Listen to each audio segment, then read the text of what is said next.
Muito bom dia a todos. Sejam bem-vindos a esta Semana Europeia da Saúde Pública. Como sabem, hoje o tema a ser desenvolvido é Não há saúde sem saúde mental.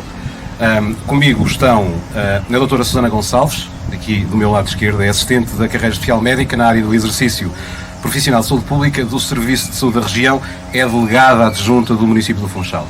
O enfermeiro José Manuel Ornelas, que é o enfermeiro diretor do Cesaram e tem a especialidade em saúde pública, e também o Nelson Carvalho, psicólogo de profissão, mas também diretor da Unidade Operacional de Intervenção em Comportamentos Aditivos e Dependências da Direção Regional de Saúde. Mas talvez mesmo antes de começarmos, digamos assim, esta conversa, penso que seria importante partir de um critério de definição do que é, portanto, a saúde mental. E talvez nada melhor do que aquela que é dada pela Organização Mundial de Saúde, que define a saúde mental e permite uma leitura como o estado do bem-estar, no qual o indivíduo realiza as suas capacidades para poder fazer face ao stress normal da vida, trabalhar de forma produtiva e frutífera e contribuir para a comunidade em que se insere. Eu penso que em termos leigos, e já vamos tentar estabelecer isto, é basicamente a ideia de uma mente sã num corpo são, e este, quer se queira, quer não, é importante, é um aspecto que é importante ressalvar, depois dentro de nós tem reflexo, quer queiramos, quer não, nas análises depois que fazemos ao próprio mundo. No fundo, a saúde mental vai muito além daquilo que é interno, já que os fatores externos são normalmente influentes. Eu vou começar esta conversa por... Ele tinha-me pedido para ser o último, mas vai ser o primeiro. Nelson... É, mais ou menos. Nelson, a primeira pergunta é até que ponto é que se concorda ou que se pode concordar hoje em dia com aquilo que é esta definição de saúde pública? Saúde mental. Saúde mental. Bem, bom dia a todos. Cumprimentar os colegas e a assistência. Quero dizer que também falta aqui uma questão que é corpo são em mente sã. Em mente sã. Porque se não tivermos uma mente sã, também o nosso corpo não estará são. Daí que faz todo o sentido essa definição. A saúde mental é cada vez mais importante, no nosso crescimento, no nosso bem-estar. Cada vez mais é importante estarmos atentos no papel de pais, por exemplo. Muitas vezes pressionamos muito os nossos filhos, os nossos jovens, as nossas crianças. Muitas vezes achamos que eles têm que ter o dia todo preenchido com muita coisa. E aqui acho que o nosso papel é ir educando, orientando e eles irem fazendo escolhas à medida da sua idade, do seu nível cognitivo e emocional, sem grandes pressões, porque muitas vezes o que é que me está a preocupar, por exemplo, nos jovens? Há muitos jovens que têm tanta componente extracurricular, depois não têm tempo para parar, para se divertir, para brincar.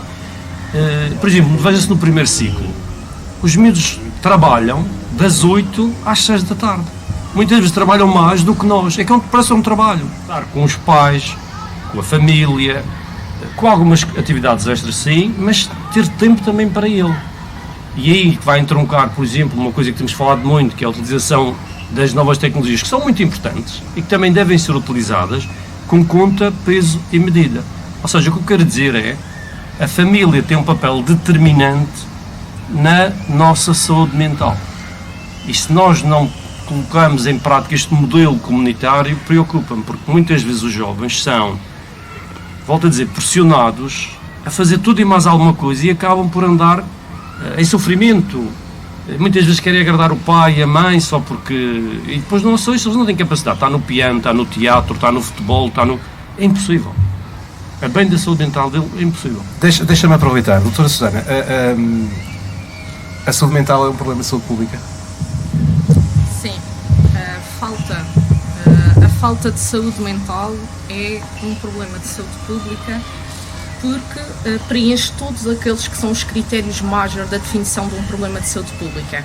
E quando pensamos nos critérios major, estamos a pensar na magnitude do problema, na transcendência e na vulnerabilidade do problema. Existem vários critérios que podem ser utilizados, a legalidade, a pertinência de um problema de saúde, mas a verdade é que estes três critérios são critérios que nos definem, que são definidos como os tais critérios major. E o que é que isto significa? Quando olhamos para a magnitude do problema, estamos a olhar no fundo para a dimensão do problema. Portanto, quais são os números? Que números é que eu tenho? E quando olhamos para a falta de saúde mental ou a doença mental, nós estamos a falar, quando olhamos para a mortalidade da doença mental, pensamos sempre no seu pior desfecho, que é o suicídio. Mas o suicídio, portanto, a mortalidade proporcional do suicídio é uma mortalidade baixa. Estamos a falar de cerca de 1% em Portugal. E isto em números, estamos a falar de cerca de 10 mil mortes por suicídio por cada 100 mil habitantes. Mas mesmo assim é um horror. Porquê? Porque é uma mortalidade evitável. Portanto, estamos a falar de um desfecho que é evitável. E já aí vamos, que é a questão da vulnerabilidade. Nós podemos intervir para evitar o problema. Depois, quando olhamos para a carga da doença, nós estamos a pensar nos anos de vida potencialmente perdidos com o suicídio. E é um número gigante, que são 21 anos perdidos por suicídio. São muitos anos de vida que se perderam. Depois, outra coisa importante é que a doença mental per si representa a 4ª causa de DALIs na Europa e em Portugal. Portanto, primeiro temos a doença cerebrocardiovascular, que faz sentido para todos nós. Depois temos a doença oncológica, a doença musculoesquelética e, por fim, a doença mental, portanto, como 4ª causa. Portanto, temos aqui um peso grande e é um peso que está sobreestimado. E está sobreestimado porque há um subdiagnóstico da doença mental, por vários motivos. Depois temos a questão da transcendência social. E como o Dr. Nelson disse, e bem, a doença mental afeta não só o indivíduo e a família, mas também a comunidade mental, mas também do doente mental. Depois temos o absentismo laboral e a própria perda de emprego. Estes custos indiretos são sempre superiores aos custos diretos da doença mental, e isto é importante termos em linha de conta. Portanto, nós em 2015 houve um estudo da OCDE que dizia que, portanto, os custos da doença mental representavam quase cerca de 7% do PIB nacional. É muito, 7%, não, era 4%, representava cerca de 7 mil milhões de euros do PIB, e é muito dinheiro. Se formos a pensar, 3 mil milhões que eram para os custos indiretos, 2 milhões para os custos diretos e depois os restantes 2 milhões que eram para os benefícios sociais que estão associados à doença. Portanto, estamos a falar de muito dinheiro. Isto não é pouco, tem uma magnitude, tem uma transcendência económica bastante elevada. E depois ainda vou entrar aqui um pedacinho com os custos tangenciais, que são aqueles que nós não conseguimos medir de tudo.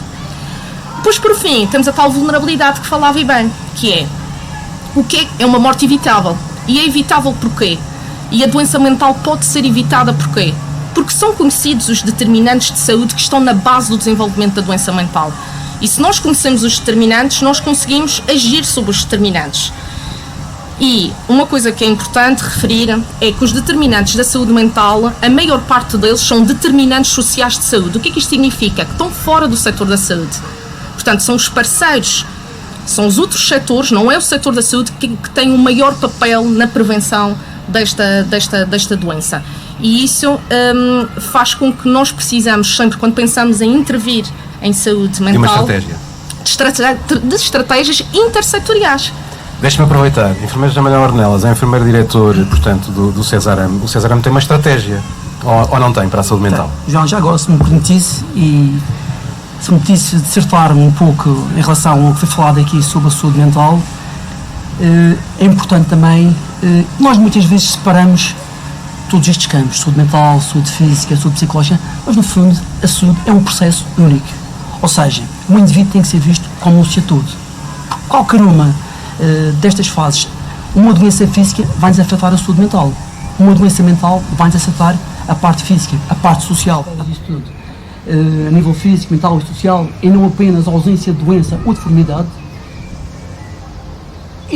Esta definição, apesar de ter algumas situações que, se formos analisar a definição só por si, diríamos que praticamente ninguém tem saúde.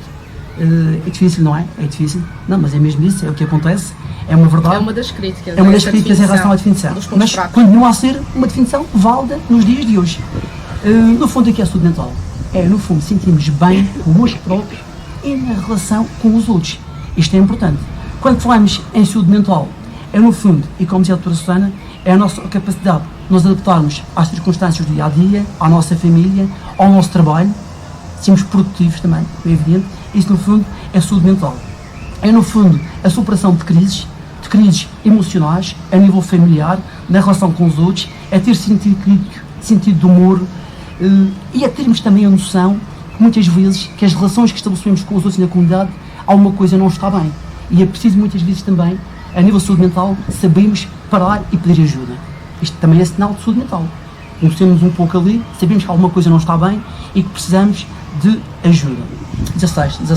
O que é que acontece? A nível da Secretaria-Geral da Saúde, foram criadas 2 conselhos. Ou seja, foi criado um Conselho Consultivo de Saúde Mental, Conselho Consultivo de Saúde Mental, que está sob a dependência do Sr. Secretário-Geral da Saúde, que é um conselho altamente alargado, onde tem representantes de várias áreas, César Ramos, Segurança Social, Educação e Juventude, Educação, ordens médicos, dos psicólogos, dos enfermeiros.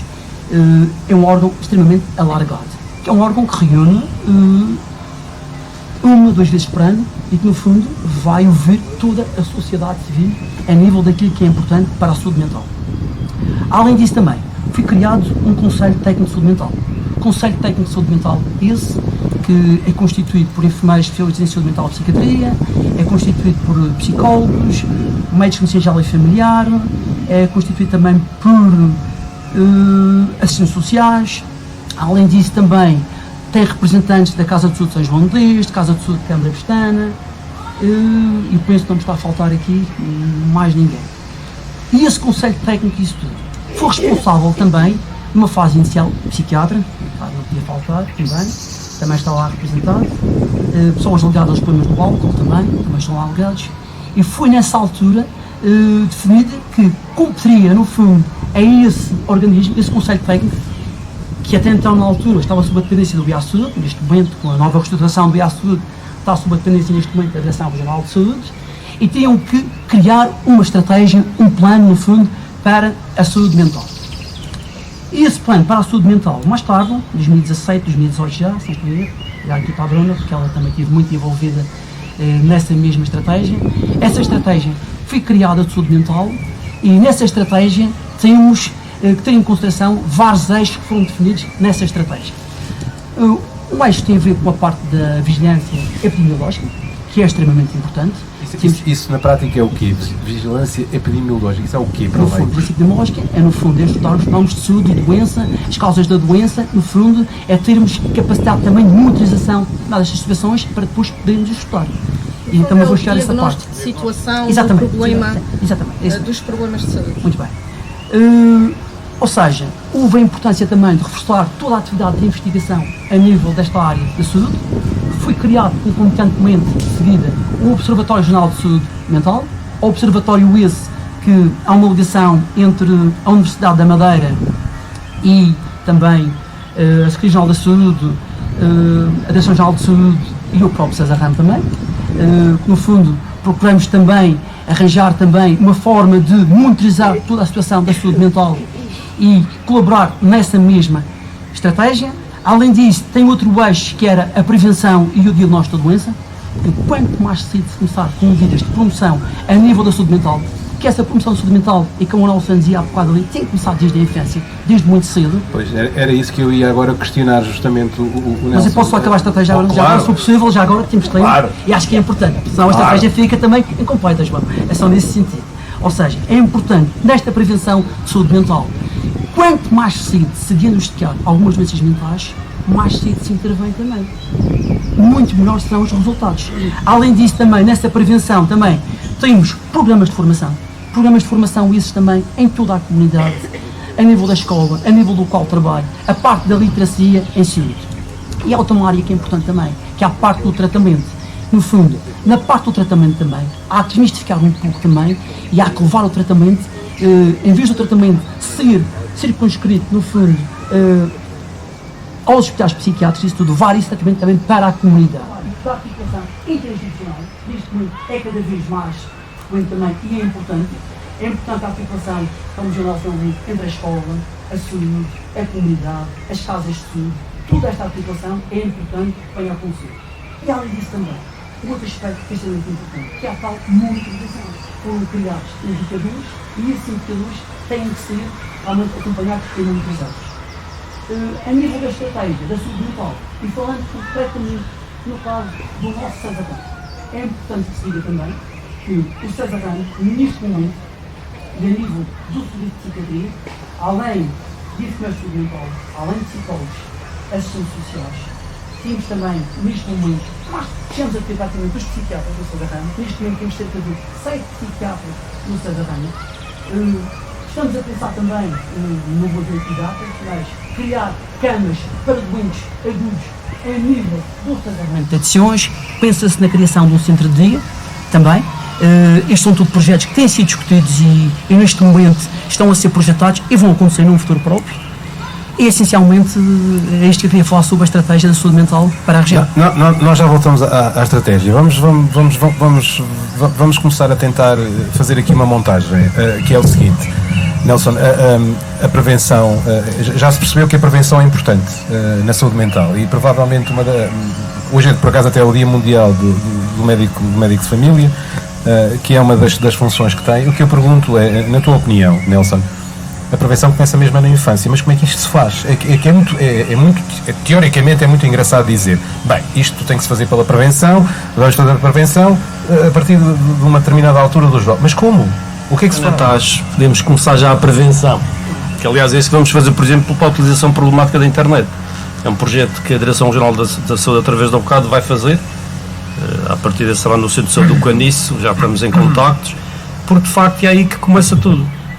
Primeiro, os pais terem noção que vão ser pais, explicar-lhes o meio de família que é determinante, a enfermagem, a psicologia, toda a equipa dos cuidados de saúde primários. Depois é importante envolver a escola também e desta forma ir dando ferramentas, porque a família, não tenham dúvidas, que é o grande calcanhar daquilo nesta matéria. Eu tenho trabalhado na prevenção das drogas, por exemplo, e tenho ido às escolas e não aparecem famílias, não aparecem pais, e é terrível. Mas será porque a hora em que vocês fazem isso os pais estão a trabalhar? Em relação a isso, já fiz tarde, de manhã, à noite, sábados, domingos, com lanche, sem lanche, já experimentámos, só falta fazer espacialmente, não sei, se calhar, ou seja, ou ir a uma ilha paradisíaca, se calhar, não sei, levar os pais, porque de resto é muito difícil. Ou seja, não há, o que se sente é que não há disponibilidade. Se calhar não há disponibilidade e também às vezes as pessoas acham que já sabem e não têm tempo.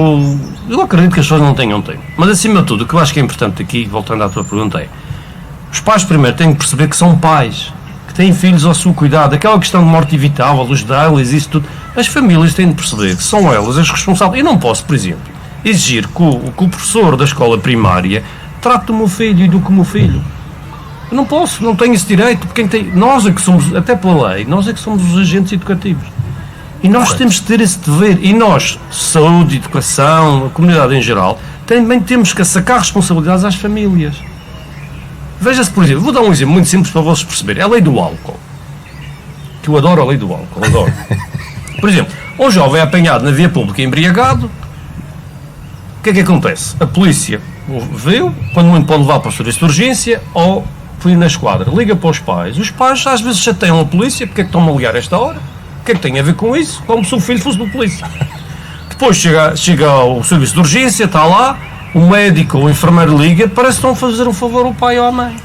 Eu pergunto, e aí as pessoas, alguns já sabem, eu, por exemplo, acho que devia haver multas, por exemplo, para estes pais, porque já que não vai pela educação, temos que arranjar alguma forma, porque senão não estamos a proteger aqueles jovens. Porque aqueles jovens estão ali, 13, 14 anos, a andar à noite, sem regras, sem limites, sem nada, e não acontece nada a quem? Aos pais, que são os responsáveis. Uma outra questão, já se percebeu que começa nos mais novos, já se percebeu que tem que haver aqui uma ajuda, uma interligação entre diversas entidades ou diversas pessoas, e uma delas é a escola. Pergunto-te eu, na tua opinião, achas que os professores, ou a maioria dos professores, têm formação para poderem fazer este tipo de educação, porque a educação realmente cabe aos pais? Mas aí é que está, a educação é dos pais, a escola complementa. E há formação, os professores, a maior parte dos professores, na tua opinião, têm essa sensibilidade para isso? Ou são só professores que, no fundo, acabam por despejar conteúdos? E eu gosto sempre de não falar dos recursos financeiros, porque é importante nós pensarmos sempre nisto. Porquê? Porque as necessidades de saúde são infinitas. Necessidades de saúde, qualquer um de nós que está no terreno identifica várias necessidades de saúde. Agora é preciso perceber quais são as prioritárias, porque os recursos são finitos, recursos humanos, recursos financeiros, e portanto nós temos que pensar quais destas necessidades é que eu vou trabalhar. E este estudo do Reino Unido foi um estudo interessantíssimo, que é um estudo de custo-efetividade e que mostrou que realmente as intervenções nos pais davam poupanças na saúde e na justiça, por quebra de comportamentos violentos. Portanto, e isto é interessantíssimo, e estamos a falar de cerca de 4.000 euros por criança. Isto é dinheiro, com uma simples intervenção feita na parentalidade. E nós, em Portugal, já temos vários programas nacionais em que a parte da saúde mental é trabalhada em vários programas, a saúde escolar, no eixo da capacitação, a saúde ocupacional, o programa da saúde juvenil, o programa da saúde reprodutiva, e na saúde reprodutiva, o Programa Nacional de Saúde Reprodutiva tem estes cursos de preparação para o parto e para a parentalidade, em que já é falado nisto. E é nisto que nós temos que investir. As crianças, os adolescentes, são áreas de trabalho também, mas nós precisamos de ter noção que nestas faixas etárias o trabalho em saúde escolar, o que a evidência nos mostra é que para nós alterarmos comportamentos precisamos de pelo menos 10 sessões sobre um tema. 10 sessões sobre um tema ninguém faz em saúde escolar. Para mim, tem-me dizer, eu trabalhei em saúde escolar e não fazemos 10 sessões na mesma turma, com os mesmos alunos, sobre esta temática. Nós vamos lá uma ou duas vezes, porque somos os recursos humanos, principalmente recursos humanos, porque somos poucos. Doutor, há aqui um problema que tem a ver com aquilo que eu começo a perceber, é que há aqui um problema de planeamento, e o planeamento é uma coisa complicada de fazer. Ainda que seja feito, possa ser a médio, neste caso devia ser, porque a curto prazo as coisas não funcionam, a não ser que seja uma coisa tipo bombeiro, as coisas têm que ser pensadas a médio e longo prazo. Como é que se faz este planeamento? Como é que é possível fazer isto? Uma das dificuldades já se vê que é o dinheiro, porque é finito, porque acaba. A outra tem a ver com os recursos. Então, mais vale quase, penso eu, não fazer nada, não? Não, eu acho que nós temos que preparar a sociedade para isto. Portanto, quando se trabalha ou quando se fazem intervenções em saúde pública, e disse bem, o ganho não é para ontem, nem é para hoje. Estamos a falar de 5, 10, 20 anos. Este investimento muitas vezes é complicado de ver. Porquê? Porque estamos a falar num horizonte temporal que é difícil. E, portanto, a sociedade tem que estar preparada para dizer, eu vou investir este dinheiro agora aqui, mas os ganhos que eu vou receber é daqui a 10 anos ou daqui a 20 anos. Este é o primeiro ponto. Depois, se nós trabalharmos a parte da prevenção da doença mental, a promoção da saúde mental e a proteção da saúde mental, nós estamos a ter ganhos em saúde. E esta é a mensagem que tem de ser passada. Não é jogar a toalha. Tá bem, mas explique uma coisa, como é que se faz isso? Tente-nos dar, eu sei que não é fácil, tente-nos dar um exemplo de como é que se faz prevenção de saúde mental, ou seja, esses 3 aspectos que acabou de focar. Claro, toda a gente pode. Aliás, a ideia é um exemplo prático de projetos que nós temos. Faz. Por exemplo, nós temos um projeto que é os Jogos da Prevenção. Jogos da Prevenção. São à volta de 10 sessões por acaso, acho que é à volta disso. Em que nós formamos, no ensino básico, para o primeiro ciclo, portanto, primeiro, segundo, terceiro e quarto ano, em que abordamos a prevenção dos comportamentos aditivos e dependências. Em que formamos os professores de Educação Física e eles é que preparamos o manual com as sessões e eles é que executam o programa. Temos outro do segundo e terceiro ciclo, que é o Atlante, em que são também, neste momento, à volta de 6 sessões, em que formamos os professores e são os professores também a dar formação aos jovens. O secundário já é muito mais difícil, porquê? Porque o secundário, os miúdos são muito concentrados nas médias e tem sido muito difícil trabalhar com eles, a não ser por campanhas. Os miúdos estão tão focados na média para entrar na faculdade e é muito difícil trabalhar. Por exemplo, temos campanhas noturnas, trabalhamos o coletivo noturno, através da educação de pares, com os estudantes de enfermagem, por exemplo, que são os nossos pares, em que trabalhamos com a população em geral e articulação com a PSP, com as câmaras, todo aquele trabalho intersetorial. Isto é prevenção, isto é educação para a saúde. Portanto, está a ser feito na Madeira, não só nos CAD, atenção que as escolas têm muitos projetos de prevenção e de educação, desde catástrofes... Tu tens uma larga experiência nesta área. O que eu te pergunto é tens visto resultados? Tem-se percebido resultados? E vou dar um exemplo. Concordo que isto não é para hoje, no entanto. Por exemplo, no que toca ao álcool, cannabis e tabaco, a Madeira tem sido, ao longo dos anos, a região do país com uma melhor prevalência, ou menor prevalência de consumo dos 13 aos 18 anos do país. Significa que está a ser feito um trabalho que é da DRS, mas com todos os parceiros. Por um lado, para que os outros setores sintam-se comprometidos, portanto, eles como estão na construção do programa, do projeto, acabam por estar envolvidos desde a sua construção e isso dá uma sensação de commitment com o programa e é fundamental. E a questão depois, na execução do projeto, eles também estarem presentes. Portanto, é muito importante, não só na construção, chamá-los à construção do projeto, no tal diagnóstico de situação, importantíssimo, não se fazem diagnósticos de situação sem chamar parceiros. Porquê? Porque há necessidades sentidas pelos parceiros que não são necessidades técnicas, claro, e que são importantíssimas. E, são quais? É uma questão de envolvimento? É uma questão de... Não, porque assim, as necessidades técnicas são aquelas baseadas nos indicadores que foram falados. Portanto, constrói-se um indicador, uma proporção, uma frequência absoluta, uma frequência relativa, temos um indicador. Mas depois, as necessidades sentidas por quem está no terreno. Eu acho que falta literacia, vou dar um exemplo que se calhar não é o melhor, mas para termos aqui uma noção. Eu acho que falta literacia por parte dos jovens na gestão das emoções, ok? E, portanto, esta necessidade não aparece nos indicadores. Eu não consigo medi-la, se calhar. Mas quem está no terreno, quem está nas escolas, quem está os técnicos de ação social, se calhar já detectaram isto. Portanto, há uma necessidade sempre de readaptação às coisas. É isso que está a querer dizer. O indicador absoluto ou relativo... Já viste o vinho? É alegria. Era alegria, se fosse vinho. É bom bocadinho. Estamos abençoados. A necessidade estamos a falar de projetos, portanto, e quando os projetos são implementados no terreno, há sempre uma necessidade eventual de quem está no terreno poder ter um certo tipo de readaptação, porque às vezes a teoria não se reflete na prática. Não se reflete. Por exemplo, eu vou buscar outro exemplo, autoridades policiais. As autoridades policiais têm que estar envolvidas neste tipo de programas da saúde mental e têm que estar nesta questão dos determinantes comportamentais, que é o tal consumo de substâncias psicoativas, mas têm que estar mais do que isso. Por exemplo, as autoridades policiais têm um policiamento de proximidade, que tanto dá para os jovens como para o idoso. A saúde mental do idoso também é importante. A identificação destes idosos que estão em situações de isolamento social, ok? As autoridades policiais têm que ser ouvidas nesta matéria, porque eles também veem no terreno o que é que se está a passar. E não têm sido ouvidas, é? Não sei se têm, por exemplo, eu sei que no consumo das substâncias isto é mais do que óbvio. É mais do que óbvio. O que é crime? Não. A maior parte dos nossos projetos comunitários é a PSP está lá. Tipo, isto da noite, a polícia está lá. Não é importantíssimo. Por exemplo, nós estamos a construir agora um projeto no Canicial, um projeto de freguesia. Estão lá todos os agentes sociais, desde a Casa do Povo, a Junta de Freguesia, a paróquia, as escolas, o Centro de Saúde. E a primeira coisa que notei aí, que falou na questão dos determinantes não técnicos, era a falta de comunicação entre aquelas pessoas. As pessoas nem se conheciam. Só aí já fizemos um trabalho que eu acho que já mereceu, já valeu a pena começarmos a trabalhar neste projeto. Com toda a gente a falar a mesma língua. Exatamente, porque as pessoas falavam ao telefone, mas depois o trabalho é sobreposto, não racionalizado, tais recursos que é importante racionalizar. E fizemos um diagnóstico como todos. E agora estamos a criar o projeto para ser aplicado de forma comunitária para todas as faixas etárias, sobretudo para quem? Sobretudo para os jovens e para as famílias.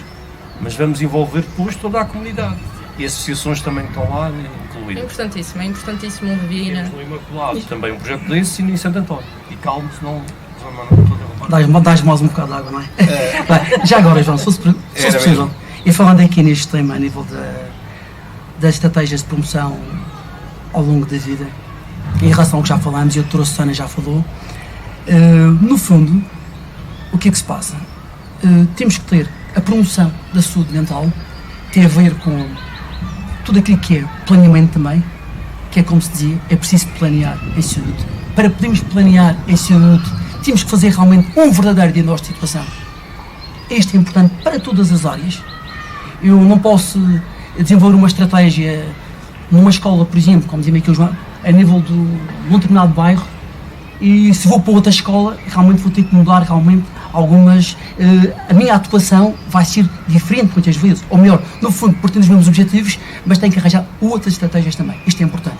Ou seja, a nível da prevenção, isso é importante, do planeamento, organização, tínhamos de estar organizados, depois de planearmos, tínhamos de ter um modelo de organização.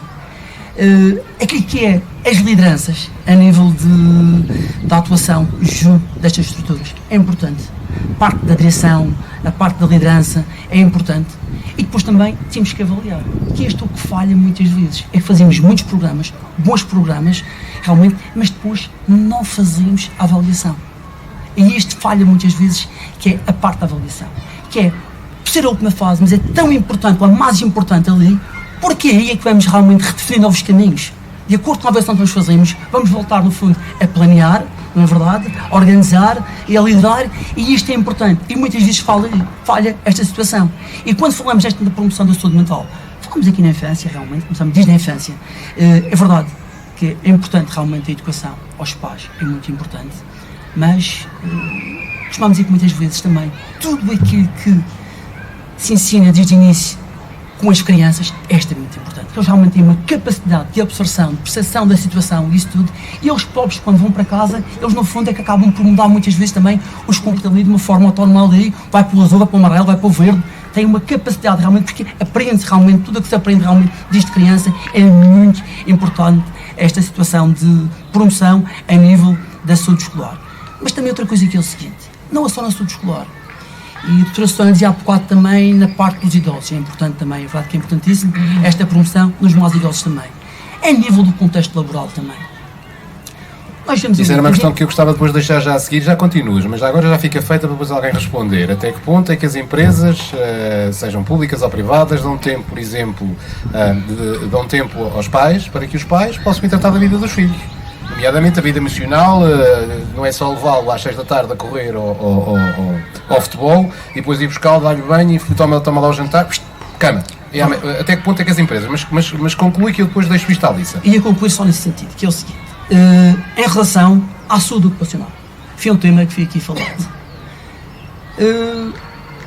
Eu espero que não venham interpretar mal aquilo que eu vou dizer, mas por aquilo que eu tenho lido, algumas empresas bem-sucedidas, que têm bons programas a nível da saúde do trabalho ou na saúde ocupacional, é importante, e são empresas realmente que são muito bem-sucedidas, onde as pessoas se sentem satisfeitas, sentem-se felizes onde estão a trabalhar e a produtividade realmente é muito maior.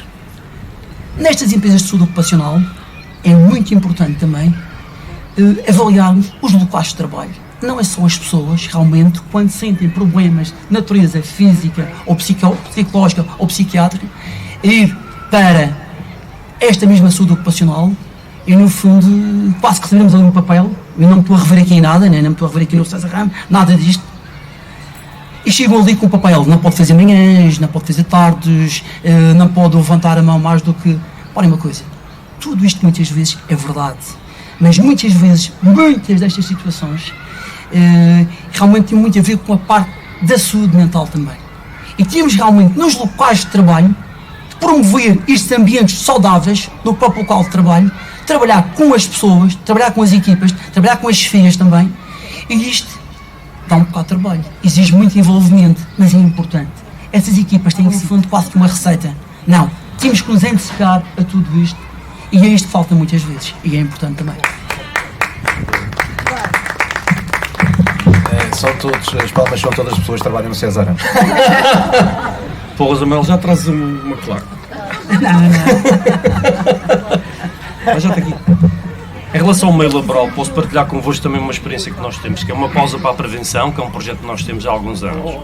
E ainda ontem, curiosamente, eu recebi o telefonema de um diretor de uma empresa, preocupado com se um funcionário tinha consumido drogas sintéticas e queria ajuda, ele foi internado compulsivamente, e o senhor veio pedir ajuda, orientação, o que é que a família podia fazer.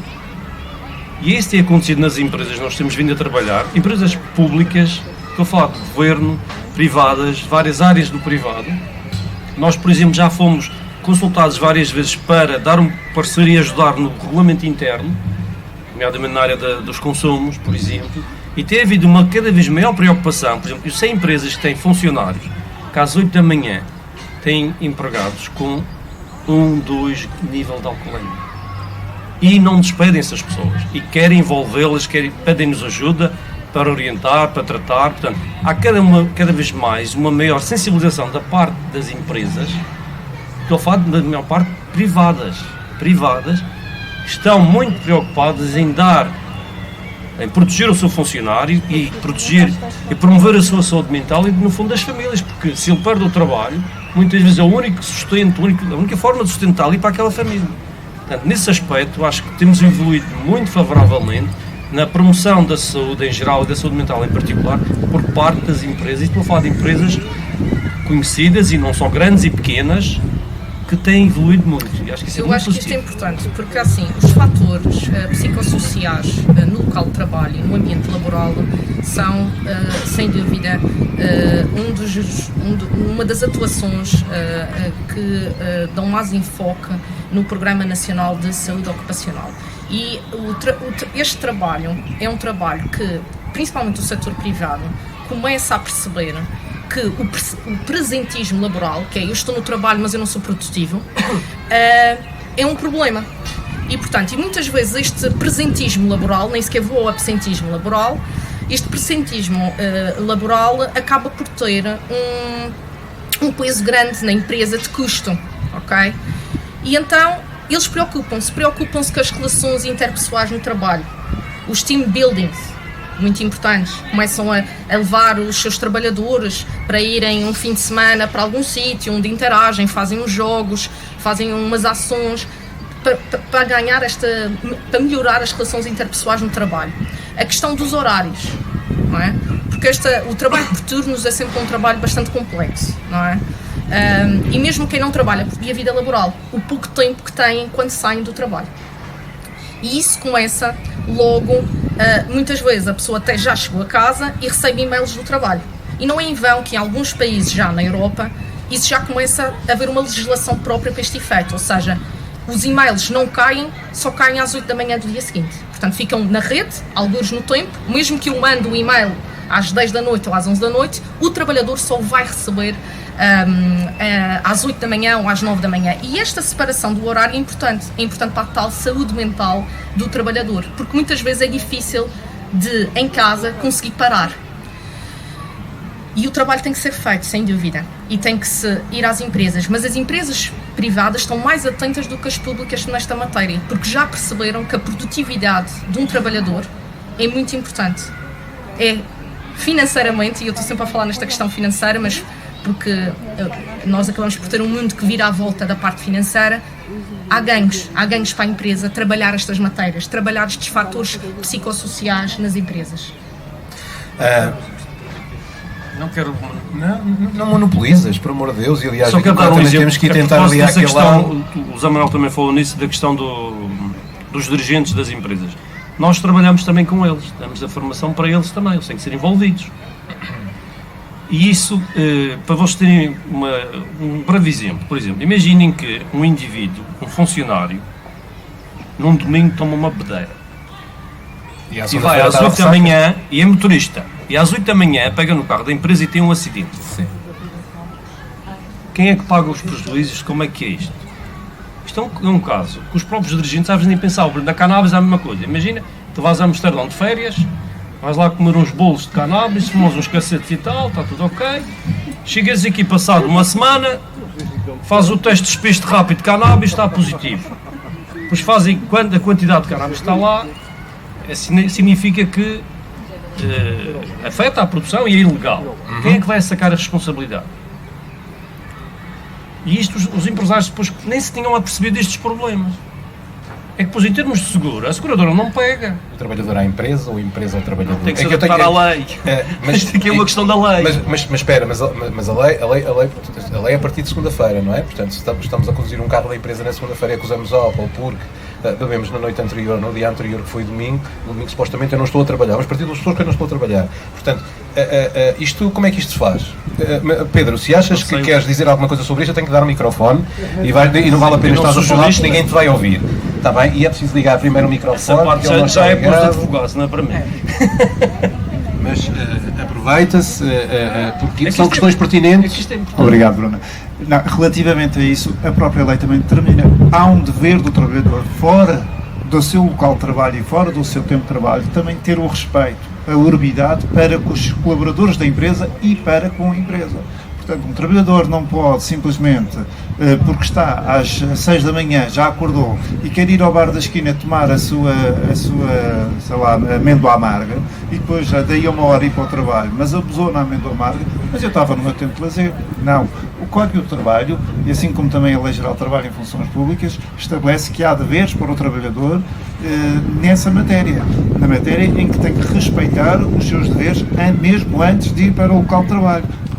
Lá está, na pergunta que fazias, quem é que se tem que adaptar a quem, são os dois, é a empresa ao trabalhador e o trabalhador à empresa, porque não são mundos à parte, mesmo nos tempos de lazer. Estamos explicados, claro que pode.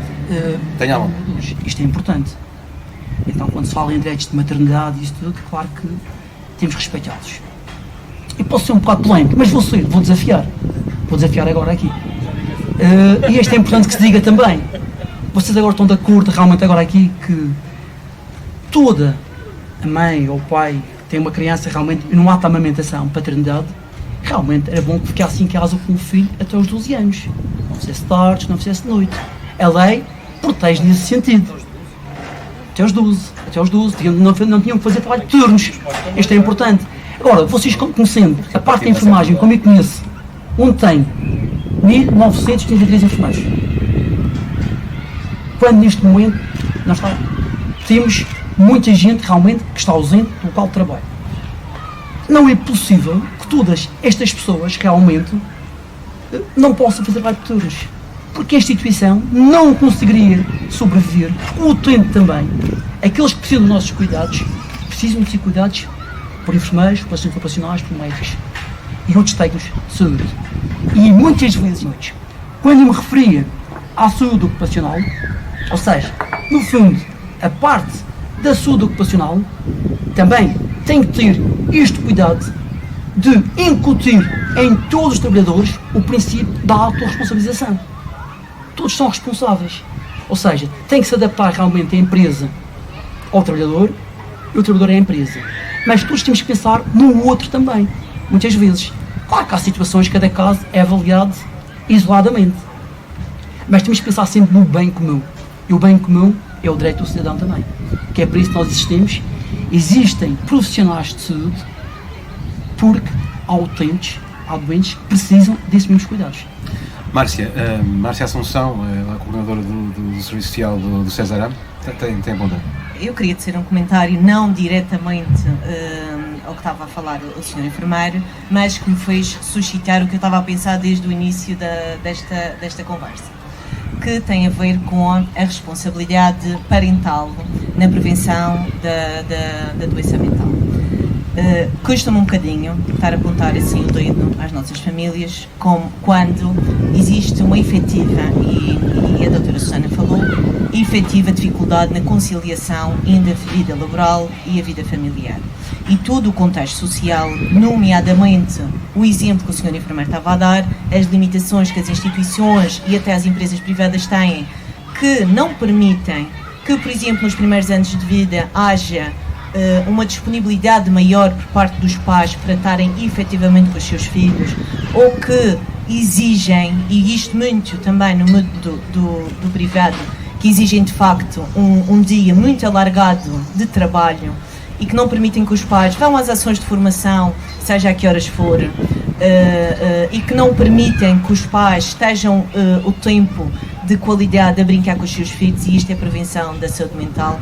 Custa-me efetivamente que, mais uma vez, como eu vejo em muitas áreas, todos nós caímos nesse risco de apontar o dedo à família sem olhar às condicionantes sociais e políticas e de decisão e de legislação laboral e de tudo o que implica. Dito isto, eu não estou a desresponsabilizar os pais, têm um papel fulcral na prevenção da doença mental, e também concordo que as competências parentais devam ser trabalhadas através de projetos, devem chegar a todos. Como diz a doutora Susana, não vamos fazer uma ação de formação que isso não serve para absolutamente nada, vamos fazer de facto ações de formação contínuas, dirigidas às mesmas pessoas, e que essas sempre possam dar algum contributo positivo.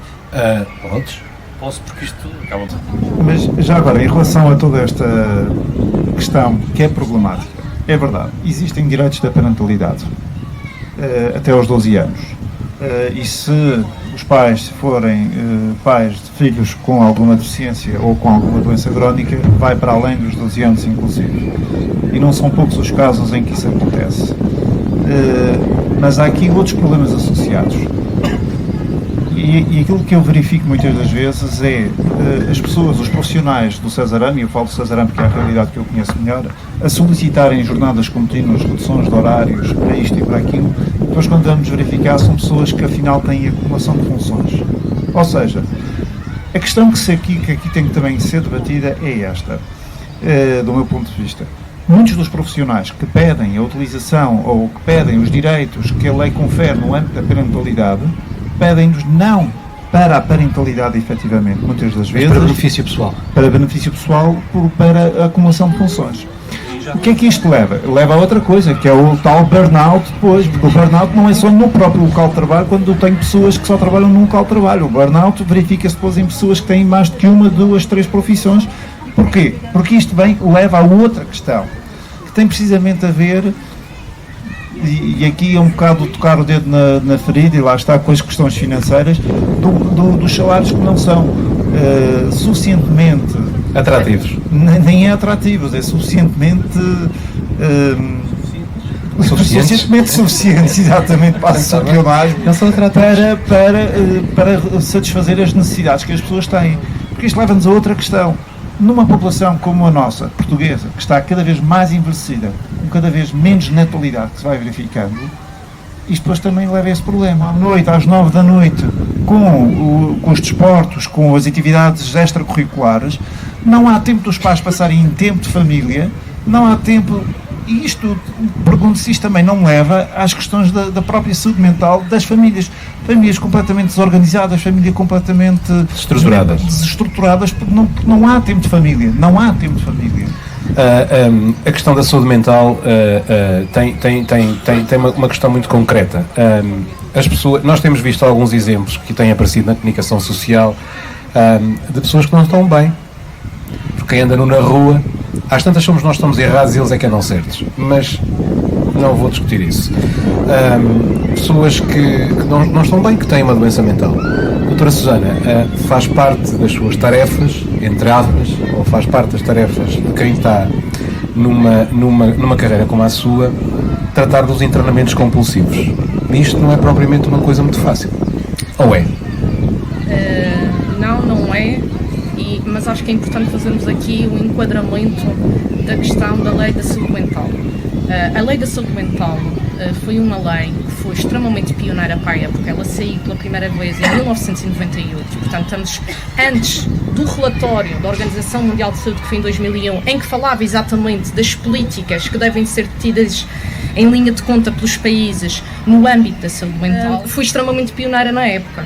Nós, neste momento, vamos na terceira versão desta lei, e esta lei é uma lei que, apesar de, lá está, também ter os seus pontos fracos, é muito importante.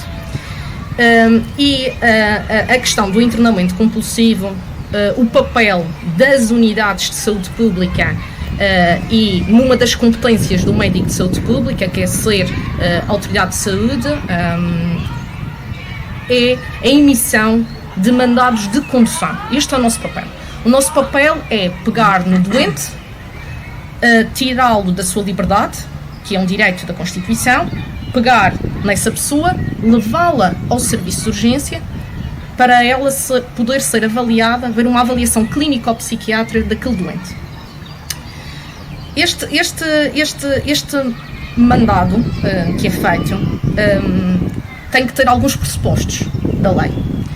E, resumindo esses pressupostos, tem que haver risco de danos patrimoniais ou pessoais, do próprio ou de terceiros, para podermos emitir, dentro dos critérios médico-legais, aquele mandado e podermos tirar a liberdade de alguém. Porque tirar a liberdade de alguém é uma responsabilidade muito grande. Mas a decisão se aquele doente, ao ser encaminhado, porque os mandados de condução são executados pelas autoridades policiais, PSP ou GNR, aqui na Madeira a GNR não faz esse trabalho, mas no local onde eu trabalhava anteriormente, ou era uma autoridade policial ou era a outra, encaminham o doente ao serviço de urgência com psiquiatria. Ou seja, não pode ser ao centro de saúde. O doente tem que ser encaminhado para o serviço de urgência com psiquiatra. Portanto, ele tem que ser avaliado pela psiquiatria. E depois o psiquiatra, ao fazer essa avaliação, pode dizer, não, esta sintomatologia psiquiátrica que eu estou a ver neste doente não é de um contexto de uma doença psiquiátrica, mas é do contexto de uma doença infecciosa. O doente está com febre, tem uma infecção, está com delírio associado à febre e, portanto, tem que ir para a medicina interna. Mas é o psiquiatra que faz essa avaliação e que vai encaminhar para os restantes. Depois, a decisão se aquele doente com sintomatologia psiquiátrica reúne as condições ou os critérios médico-legais para ficar internado compulsivamente, é feito um relatório pela psiquiatria e uma validação pela autoridade judicial. Portanto, há aqui todo um mecanismo por detrás disto que tem que ser visto com vários intervenientes. E estes intervenientes têm que todos falar entre si e têm que todos falar a linguagem. Lá está. Nos vários setores, setor da justiça, autoridades policiais, setor social e o setor da saúde no contexto da doença mental, não é? Portanto, isto tem que estar tudo muito articulado. Mas a verdade é que hoje em dia, e nós vemos isso, nós temos muita dificuldade em emitir mandados de condução para situações de consumos de substâncias psicoativas. E isto é preciso ter atenção. Porque uma coisa é a emissão de um mandado de condução numa situação em que nós temos um doente que reúne critérios médico-legais e aí ele está num surto psicótico por consumos, vai ao serviço de urgência. É avaliado. Mas ele, ao chegar ao serviço de urgência, ao fazer medicação ou ser estabilizado, pode não ter condições para continuar o processo para o internamento compulsivo. E o que é que acontece muitas vezes? Estes doentes vão ao serviço de urgência, em atividade delirante, pelo consumo de substâncias psicoativas, chegam porque aquilo tem um tempo de vida, de semivida, não é? Da substância, chegam ao serviço de urgência e a situação resolve-se. E o doente vai e volta. Okay? Outra coisa são as questões relacionadas com a heteroagressividade associada ao consumo das substâncias, porque muitas vezes é isso que nos pedem. Portanto, temos uma situação de um doente que é agressivo porque procura o consumo de substâncias, rouba o pai, destrói a televisão em casa, vende a televisão. São situações reais, não é? Que isto acontece. E nestas situações é difícil emitir um mandado de condução, porque é uma escolha do doente. O doente escolhe roubar a televisão, o doente escolhe empurrar a mãe. Isto é crime, isto não é doença mental. A violência doméstica no âmbito do consumo das substâncias psicoativas é crime. E esta separação entre aquilo que é crime e aquilo que é doença mental e necessidade de tratamento, às vezes realmente confunde-se, mas a maior parte das vezes não. E, portanto, esse era um ponto que é importante relativamente aos mandados de condução. O outro ponto que também será importante falar é a questão do internamento compulsivo. Ora bem, cada vez mais, e esta foi uma mudança, a doença mental e a falta de saúde mental saiu da obscuridade, saiu da sombra. Portanto, nós há muito tempo que estamos a falar abertamente sobre estas temáticas. E esta saída da obscuridade acompanhou diversas mudanças na sociedade civil e também nos serviços de saúde. A redução de camas dos hospitais psiquiátricos a nível nacional teve uma razão de ser. Portanto, o objetivo era reduzir o consumo, as camas disponíveis para estes doentes, mas aumentar a rede de cuidados continuados integrados na comunidade para a saúde mental. E houve aqui é o desfazamento, ou seja, nós reduzimos as camas, mas não criámos as estruturas, as residências de apoio, as unidades socioocupacionais, as equipas de apoio comunitário, que são tão importantes. Portanto, houve aqui um desfazamento nestas duas fases, que penso eu que vai se resolver. Portanto, em breve prazo vai se resolver. Mas isso é importante exatamente por isto, porque quando um doente vai com mandado de condução ou sem mandado de condução ao serviço de urgência porque tem uma descompensação da sua doença, é estabilizado, ele, quando volta para a comunidade, nós temos que pensar que tem que haver aqui um alerta.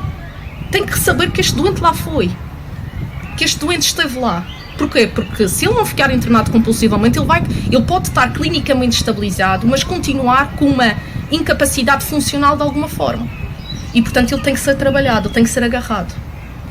E era esse o ponto que também gostava de falar, que é esta questão de o mandado é feito, a pessoa não fica internada, mas quando volta para a comunidade, ele não pode ficar sozinho.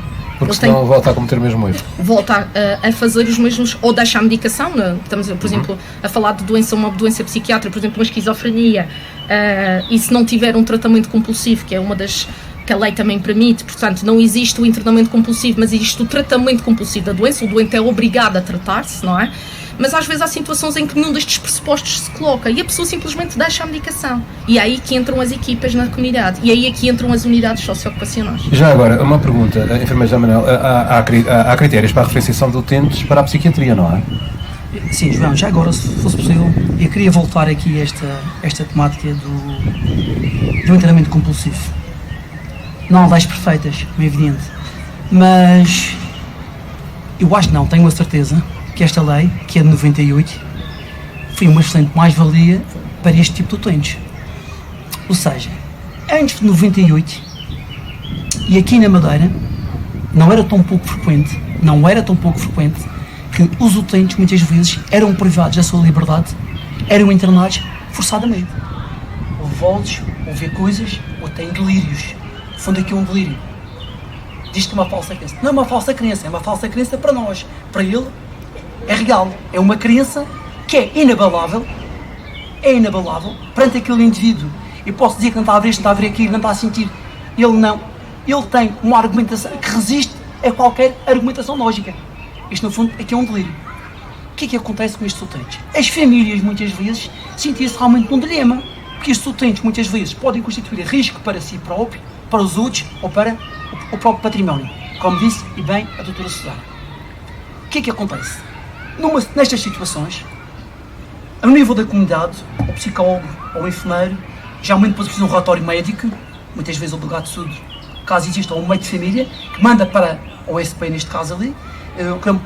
Entretanto, estes utentes são avaliados pelo OSP, são enviados, como disse bem, a um serviço de urgência onde tem a psiquiatria, e depois o psiquiatra vai avaliar se realmente o utente realmente tem na sua base alterações de pensamento, do conteúdo e da forma, e é preciso ser internado ou não é necessário ser internado. É internado. Tudo isto depois é acompanhado pelo tribunal também. No fundo, esta informação é dado conhecimento ao tribunal.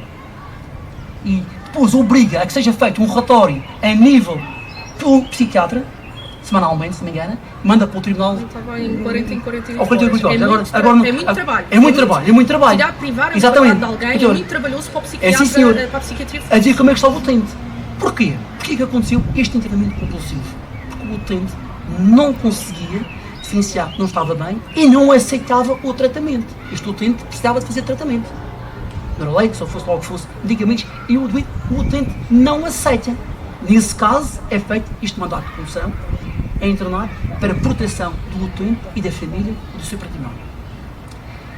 Em relação à tua questão, João, em relação aos critérios para a referenciação. Para a referenciação. Ou seja, qualquer utente que é internado, como sabemos neste momento, nós no César Ramos não temos camas de adultos, temos um serviço de psiquiatria que funciona sob a forma de prevenção a nível do nosso serviço de urgência. Dentro de pouco tempo vai começar a funcionar, não como prevenção por parte dos psiquiatras, mas vão estar lá a tempo, pelo menos nas primeiras 12 horas, vão estar a tempo efetivo.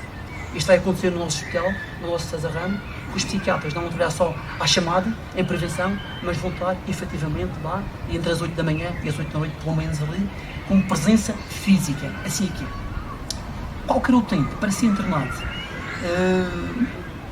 na casa do João Deus, ou na casa do Sr. Canabestano, ou Sá da Família, no caso até aos 18 anos, o que é que acontece? Precisa realmente de ser referenciado pelo psiquiatra para o hospital. Já há muitos psiquiatras aqui interno.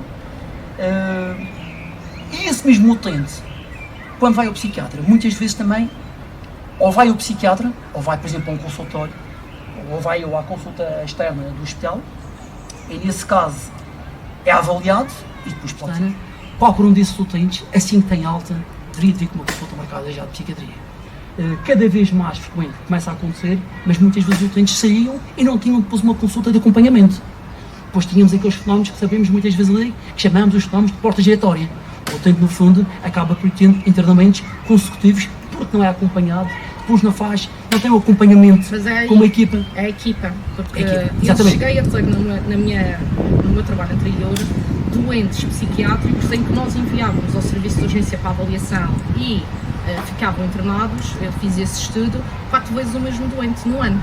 Verdade. 4 vezes no ano, privar a pessoa da sua liberdade é porque está a falhar. Estão a falhar coisas no terreno. Não há dúvidas. Portanto, o doente não está acompanhado no terreno, e é aí que entra a parte que é fundamental, que são as equipas de apoio, exato, que têm que ter psicólogos, têm que ter técnicos de ação social, têm que ter terapeutas ocupacionais, têm que ter enfermeiros, pedopsiquiatras, que isso é um problema, que ainda temos menos pedopsiquiatras do que psiquiatras, não é? Isso é um problema geral em Portugal. São estas equipas é que vão realmente pegar nestes doentes. Sem dúvida. E são ganhos. Nós temos ganhos porque um doente internado, compulsivamente, o tempo que se perde, lá está, custos diretos, indiretos e custos médicos e não médicos é grande. Um doente internado, não médicos, de hotelaria, cama, comida, isto tem tudo um valor. E, portanto, nós temos que pensar nisto, realmente, que estas equipas são uma mais-valia. Mais-valia. Já agora, são uma mais-valia. Se me permitisse acabar, já agora, outras situações que podem ser encaminhadas ou podem ser referenciadas para a psiquiatria. Utentes com quadros depressivos, muitas vezes ali resistentes, que vão, por exemplo, para um meio de família, são medicados e, entretanto, podem precisar de um acompanhamento mais especializado ali, parte da psiquiatria ali, porque sabemos que o quadro de depressão e a situação de suicídio, há uma grande associação aqui entre aquilo que é a depressão e que é o suicídio, o risco de suicídio, ou menos que os utentes precisam de ser realmente acompanhados. Utentes que provocam muitas vezes danos a terceiros, problemas de autonegligência também, acabam por infligir maus tratos ao seu próprio corpo, histórias de perturbação, como sabem também, bipolar, aquilo que se chamava antigamente situação de psicoses maníaco-depressivas, tem uma fase maníaca e uma fase depressiva, pode estar uma isolada ou pode estar as duas em conjunto de forma alternada. Quadros psicóticos, como dizíamos também, pode-se necessário também referenciar para a psiquiatria. Quadros ansiosos muitas vezes também, embora a ansiedade muitas vezes seja positiva, costumamos dizer que não há crescimento sem ansiedade, é isso que se diz muitas vezes ali, mas em casos mais graves de ansiedade, muitas vezes isso tudo podem ter que ser medicados também, desde que essa ansiedade interfira com a sua vida pessoal, a nível familiar e a nível profissional, pode ser necessário também. Casos de stress pós-traumático, cada vez mais falamos hoje em dia, João, daquilo que é a disforia do género também, pode ser um caso também encaminhado também para a psiquiatria, perturbações a nível do aspecto compulsivo obsessivo e outras situações, nomeadamente, por exemplo, como o Nelson já falou há bocadinho também, problemas de adição de substâncias também, pode ser necessário também acompanhamento psiquiátrico também. Bem, há uma coisa que fica entendida, em termos de saúde mental, o psiquiatra tem um papel muito importante, mas nós temos visto, provavelmente nos últimos 2 anos, nomeadamente em termos daquilo que é a repercussão do que foi e o que tem sido ainda, até certo ponto, agora já estamos aqui sem máscara, não todos, mas a grande maioria, estamos ao ar livre, foi o desgraçado, o bicho chamado Covid-19 que provocou muita coisa. Uma das coisas que provocou, está aqui o Carlos Mendonça, ele é o responsável da psicologia do Cesarame. Nós tínhamos falado, eu vou fazer uma confidência, eu ontem falei com a doutora Susana Gonçalves e nós discutimos um pouco aquilo que é o trabalho da psiquiatria numa primeira fase por causa dos internamentos compulsivos. Ainda agora acabámos de dizer aqui uma coisa, e perdoem-me eu estar a me alongar, mas é para ver se eu consigo perceber, se eu vos consigo explicar, aquilo que eu estou a pensar. A psiquiatria tem um papel, a psicologia tem outro. O comprimido, digamos assim, não sei qual é o nome, não sou psiquiatra, não percebo nada disso, mas um comprimido qualquer vai fazer uma determinada coisa a uma pessoa de um determinado momento, mas depois pode haver um outro determinado momento em que a psicoterapia tem algum papel. E o que eu te pergunto, Carlos Mendonça, é naquilo que tu tens visto e naquilo que tu tens observado, se isso tem acontecido. Pelo menos há uma certeza, porque as notícias não aparecem para obrigar-se do Espírito Santo. Tem havido, por exemplo, uma procura muito maior dos adolescentes, dos mais jovens. Parabéns pela vossa mesa, por aquilo que se vê e se ouve aqui, dá para perceber bem que esta mesa dava um congresso. Portanto, a saúde mental é transversal a muitas áreas, ou a tudo aquilo que nós fazemos em sociedade e em comunidade, e vocês deixam-me aqui completamente intoxicado, que eu não posso responder agora tudo aquilo que foi falado pela pergunta do João. Mas há de facto aqui muito material para ser conversado. Só gostaria de, antes de responder à tua pergunta, pelo menos dizer que dentro de toda esta complexidade que é o internamento compulsivo e que é a lei de saúde mental, tão bem descrita aqui criteriosamente pela doutora Susana, há depois, e nós centramos aqui muito a conversa naquele que é o âmbito da saúde, mas é preciso, e da autoridade de saúde, mas é importante que se perceba também que quem conduz o doente após o mandato é normalmente a PSP, não é? E a PSP, só para se perceber na prática o que isto significa, fazer um internamento compulsivo. A PSP recebe inúmeros mandatos e tem inúmeras ações diariamente para praticar. É verdade, entre o deve o haver e a urgência que existe em internar um doente que de facto está a ser um problema para si e para terceiros e para o património, é verdade que há ainda que priorizar estes casos, porque não raras vezes estes mandatos vão para uma capinha, não é? Que existe lá na PSP, que às vezes têm já de 48 horas anteriores ou mais despachos para se darem, para se fazerem, no fundo, para internamentos para se cumprirem, que nem sempre se conseguem cumprir em tempo útil, ou porque o doente não está em casa, ou porque se meteu no avião e foi embora, ou porque não sabemos onde é que ele está, e de facto é difícil esta procura e esta, por assim, no sentido desta caça àquele que está a ser procurado para ser internado e para seu próprio equilíbrio ou reequilíbrio e segurança. Portanto, é normal que as famílias sofram com isto, com a demora que muitas vezes implica este processo todo. E depois entramos naquela questão que é o que é clínico e o que é crime. E essa é a problemática que já foi aqui muito bem elencada. Respondendo à tua questão, João, no início da intervenção, nesses casos, aquilo que normalmente, eu não sou psiquiatra, mas trabalho há muitos anos com eles, e as equipas percebem mais ou menos qual é que é o modus operandi. Mas a intenção, a primeira intenção, é de facto estabilizar o doente. E para estabilizar um doente que está altamente desorganizado, muitas das vezes a regra é medicar com a dosagem mais forte, para depois ir ajustando. Sabemos que não há nada perfeito, não há sistemas perfeitos, mas esta é uma forma de começar a estabilizar o doente e a recomeçar a organizá-lo, porque há muitas fases, como vocês já descreveram, e o João, na sua questão, deixou claro que há muitas fases para este reequilíbrio e até à sua reinserção, não é? E reintegração na sociedade. Há muita coisa a fazer, pelas várias valências que estão aqui presentes, pela enfermagem, pelo médico psiquiatra, pelo médico de medicina geral e familiar, pelo assistente social, pelo psicólogo, pelo enfermeiro de saúde mental, enfim, todos aqueles que são necessários para a equipa funcionar. E a verdade é que nós na Madeira estamos bem apetrechados para funcionar em equipa e há uma grande vontade de que estas equipas voltem a ser ativadas ou reativadas e que comecem de facto a meter a mão na massa e a fazer o seu trabalho, porque é para isso que nós existimos e é para isso que nós estamos no terreno.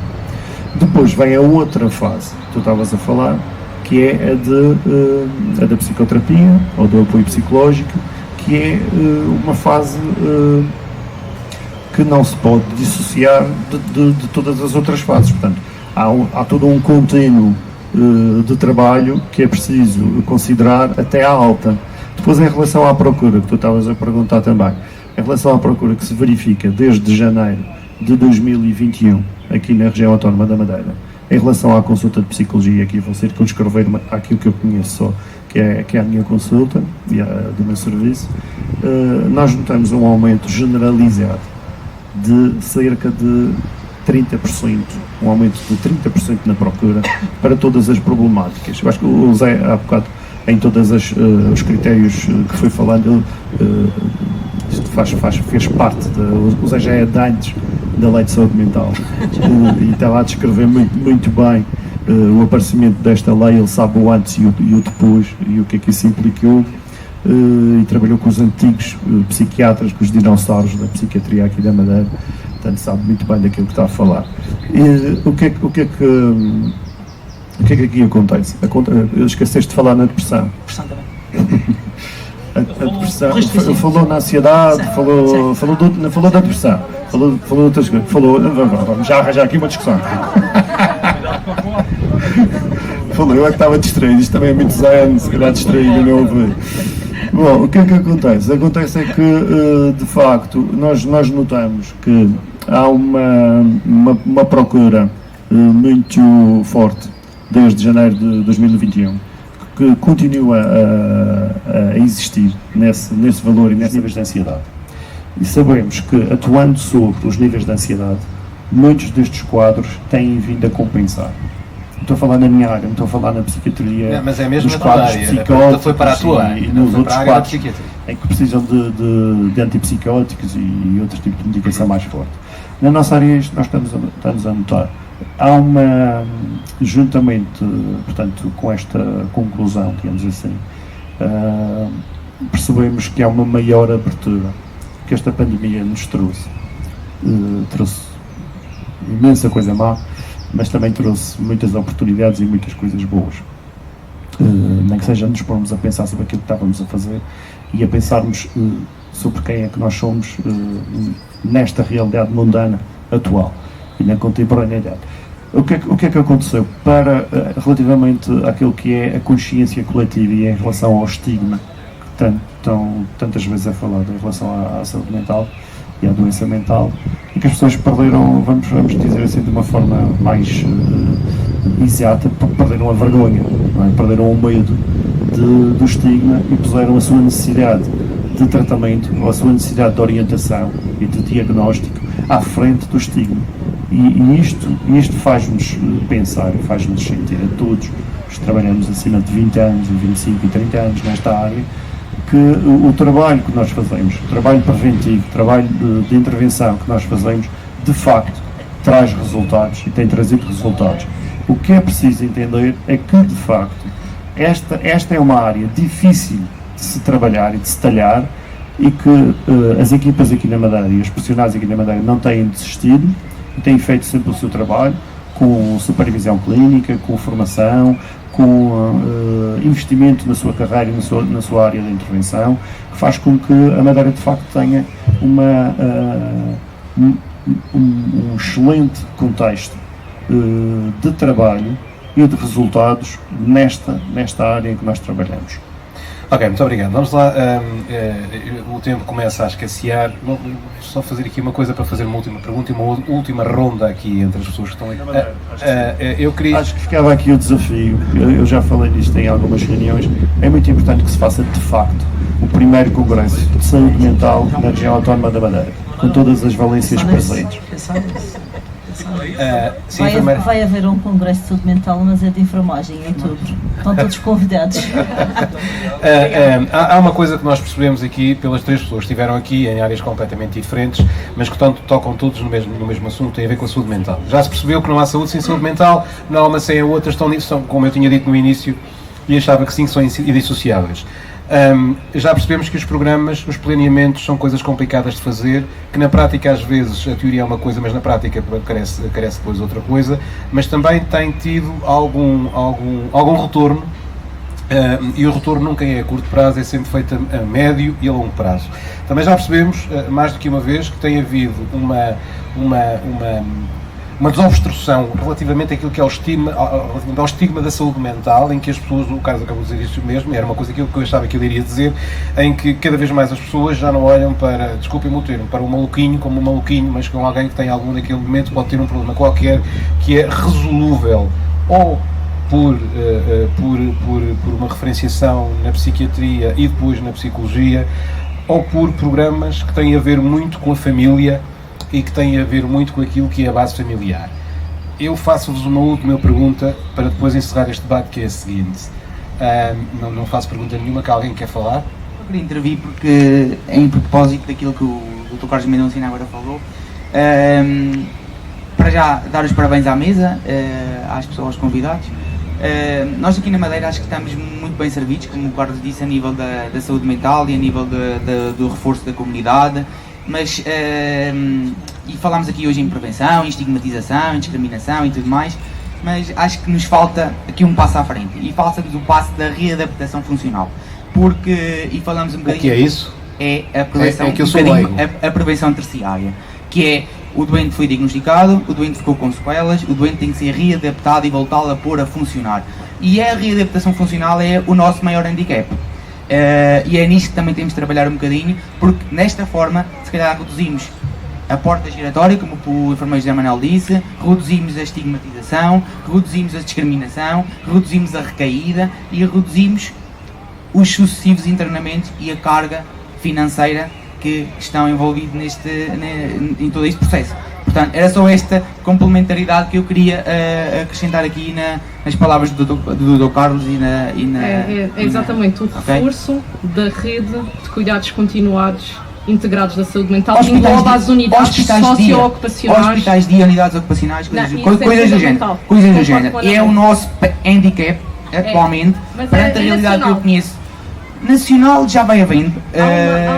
Há uma distribuição assimétrica destas residências e destas unidades. Quem vive no litoral tem sorte, quem vive na Guarda. Deixa-me só dizer uma coisa. As casas de saúde, e eu conheço a realidade das casas de saúde da região autónoma da Madeira, fazem um bocadinho deste trabalho. Atenção, não vamos descurar e esquecê-las que elas existem, está bem?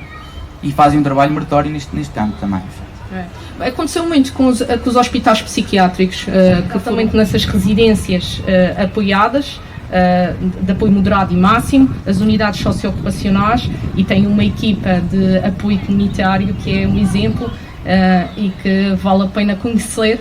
Quem não conhece, vale a pena conhecer o trabalho que é feito lá e que pode servir de exemplo para muitas coisas que possamos também utilizar cá.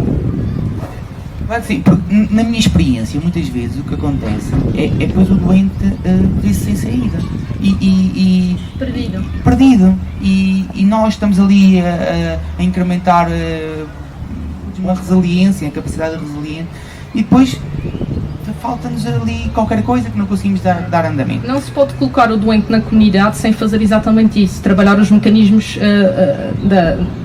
as componentes psicossocial do doente, porque o doente não pode sair de um internamento e ser colocado na comunidade sem esta transição deste espectro. Não é o psicofármaco, não é a psicoterapia, mas depois falta o resto. E aí também estão os mais saúde mental um bocado envolvidos. Em relação ao que o Alexandre acabou de dizer e que eu concordo na plenitude, Juntos no Cuidar. Esse programa foi desenvolvido na equipa, na freguesia de Santo António.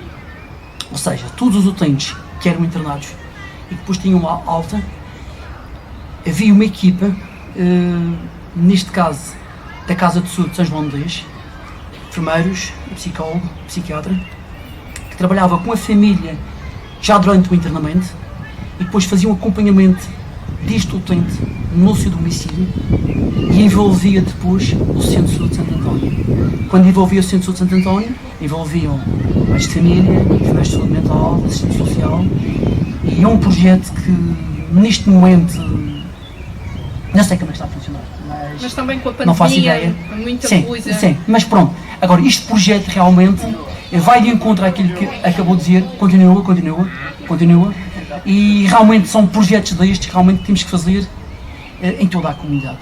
Isto é importantíssimo. O Ricardo pode-me corrigir, a Câmara Prestária também tem os apartamentos de reinserção. Também tem isso, exatamente. Não queres falar, Ricardo? Acho que era importante falar sobre isso. Tem uma senhora primeiro para falar, por favor. Em relação ao que o colega Alexandre referiu, veio realmente complementar a meios antes, nós quero dar os parabéns.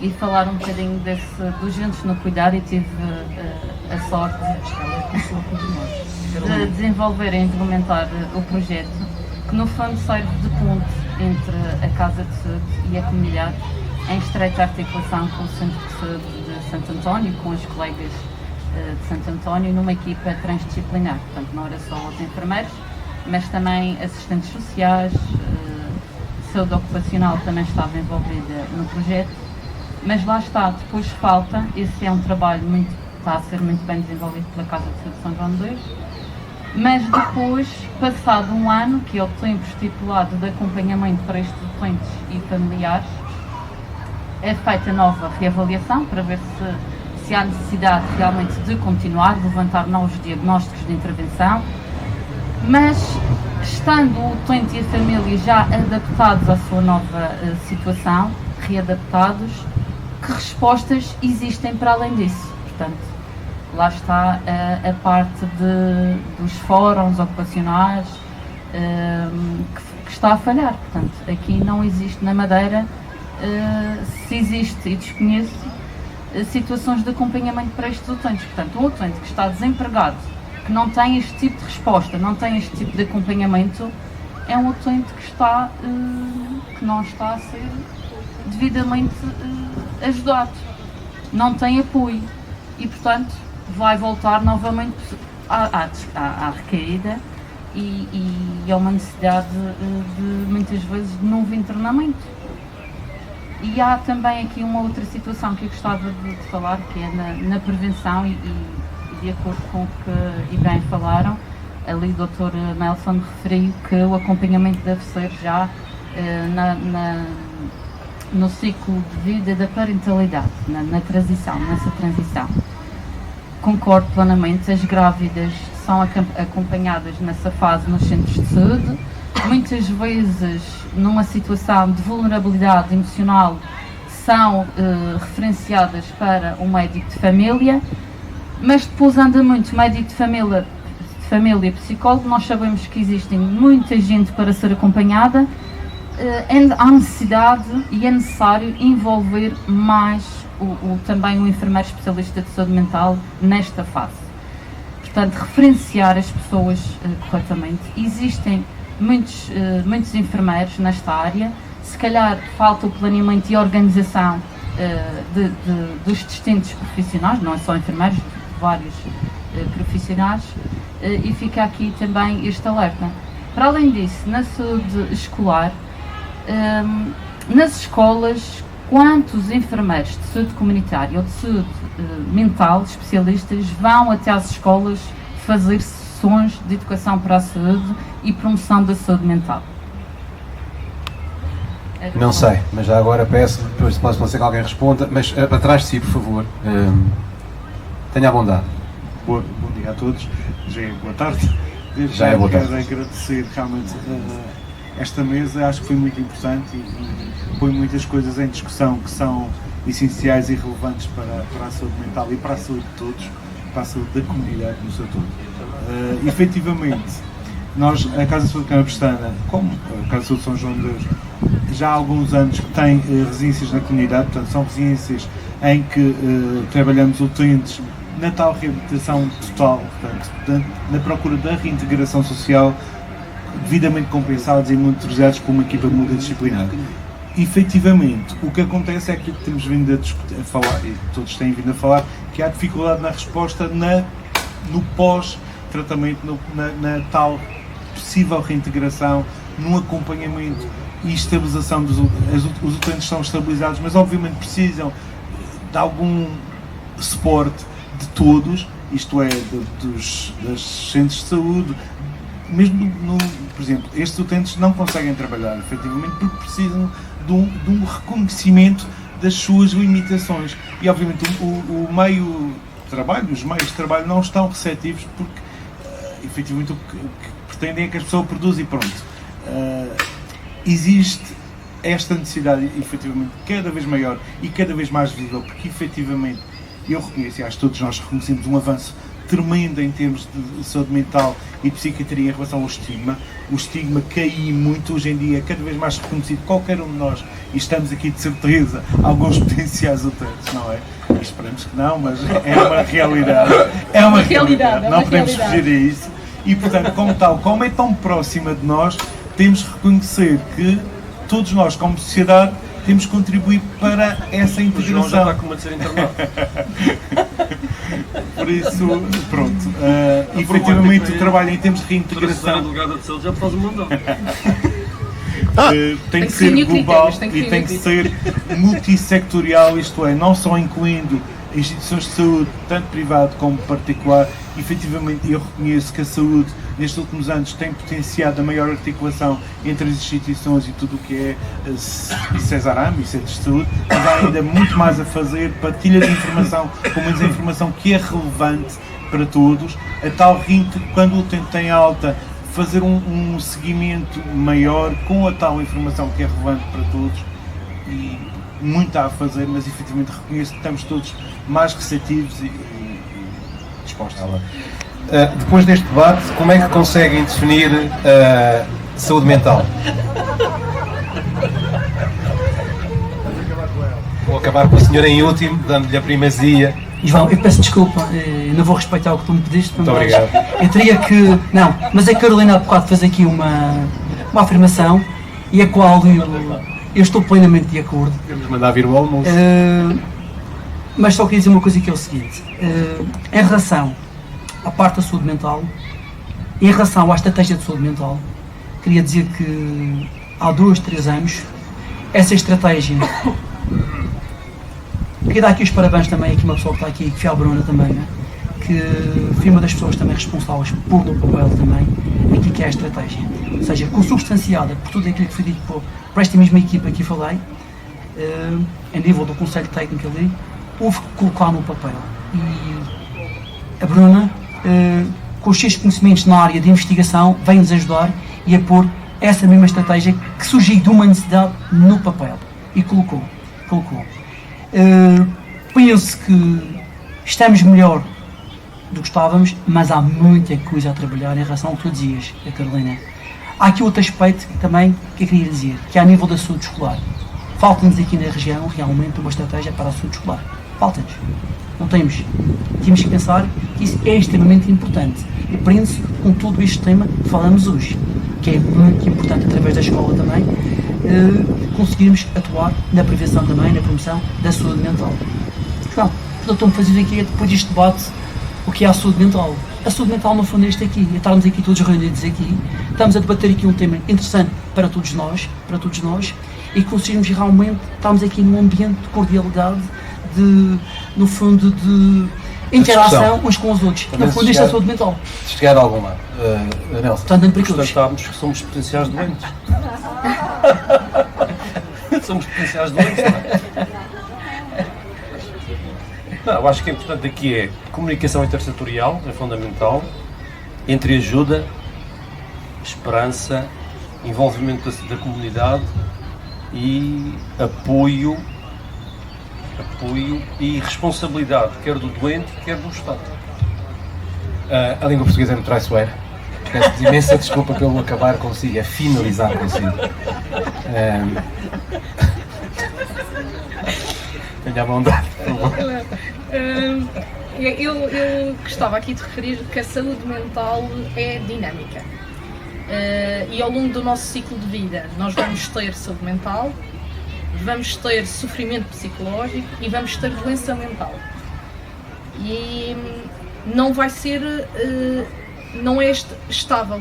E o facto de eu ser um doente mental agora não significa que eu vá ser sempre um doente mental. Mas esta noção da dinâmica da saúde mental e da falta de saúde mental é algo que todos nós temos que ter em linha de conta. Para quê?